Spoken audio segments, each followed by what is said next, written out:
Olá, alunos do nono ano, espero que estejam todos bem, né? E estamos iniciando mais uma semana de estudo. Esta semana nós vamos trabalhar o tema Divisão do Mundo. Lembrando que nós estamos na segunda semana do PET volume 2, certinho? Gera muita dúvida em lembrar onde é o Ocidente e onde é o Oriente. Então, uma dica que eu sempre dou, pensa o seguinte: Oriente Médio, né?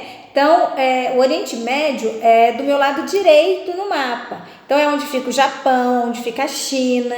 Então, a gente pode ver que o Oriente tem uma cultura diferente do Ocidente, que é onde nós estamos, certo? Então, nós brasileiros, né, americanos, estamos no Ocidente. E os japoneses, os chineses, os coreanos, eles estão no Oriente. No PET de vocês tem um mapa falando exatamente sobre isso, né? O que está em azul é o Ocidente e o que está em vermelho o Oriente, certo? E o texto de vocês lá na página 81, ele fala que essa divisão do mundo, né, como a gente conhece hoje em dia, é uma visão europeia do mundo, né? Essa divisão que foi feita pelos países europeus, em lado do Oriente e lado do Ocidente, certo?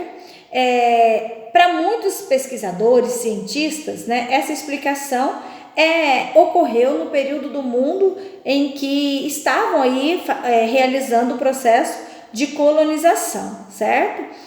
Segundo a visão dos europeus, não possuíam normas, conhecimentos ou qualquer tipo de técnica que era utilizado aí no chamado Velho Mundo para se dividir dessa forma. Então, a ideia partia da Europa em dividir o mundo em dois lados, vamos dizer assim, o lado Oriente e o lado Ocidente, certo? Terminando o texto de vocês na página 81, esse mapa que eu mostrei para vocês, né? Ele é baseado no livro Choque de Civilizações, de 1996, aonde a América Latina, que é onde nós estamos, é considerada parte do Ocidente, ou seja, uma civilização diferente do Ocidente. Então, o mundo, de acordo com essa divisão, predominava aí as influências grego-romanas, né, que era marcada aí pela presença do cristianismo, além da questão dos fluxos intensos de migrações, e também esse período foi marcado aí pela grande ocupação do mundo pelos europeus, que foram os grandes colonizadores mundiais, certinho? Começando as atividades na página 82, a primeira questão é para vocês explicarem, ou seja, citarem dois aspectos que represente esse eurocentrismo em nosso cotidiano. O que nós temos hoje que é influência europeia na nossa vida? Então, primeira coisa, a língua. Nosso português veio com os portugueses, que são europeus. Outra marca, a religião, o cristianismo, também foi trazido por eles. Outras marcas que a gente pode perceber é que a ideia de democracia surgiu na Grécia, europeus, e que a gente hoje batalha para ser um país democrático. Então, esses são alguns exemplos dessa ideia eurocêntrica que prevalece até os dias de hoje. A questão número 2 é para vocês explicarem, né, que a gente usa para dividir Oriente e Ocidente o meridiano de Greenwich, que é o marco zero, certo? Então, vocês vão justificar a resposta de vocês por que essa fronteira é utilizada até os dias de hoje, certo? Lembrando que o meridiano de Greenwich é uma linha imaginária, certo? A questão 3, vocês vão falar que no início do século XXI, a Rússia e a China se transformaram aí em grandes polos no Oriente, né? Aí vocês vão falar que fatores fizeram com que esses dois países tivessem essa ascensão tão grandiosa aí.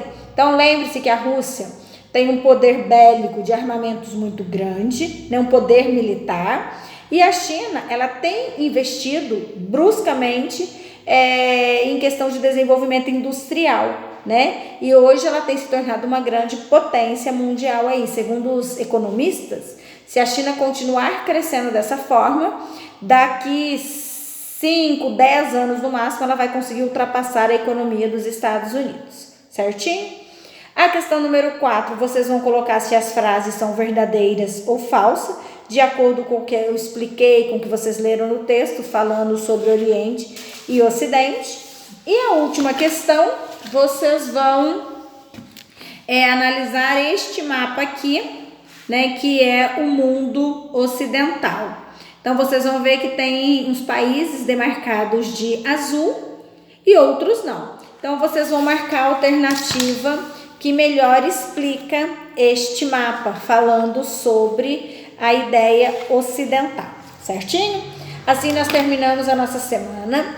Lembrando que uma vez por semana, ou melhor, na segunda-feira, nós temos a nossa aula online, certinho? É importante que vocês se organizem para fazer cada semana, na semana proposta pelo material, para não acumular, certinho? Qualquer dúvida, estou disponível pelos nossos meios de comunicação, principalmente pelo aplicativo Conexão Escola, certinho? Boa semana de estudo e até mais!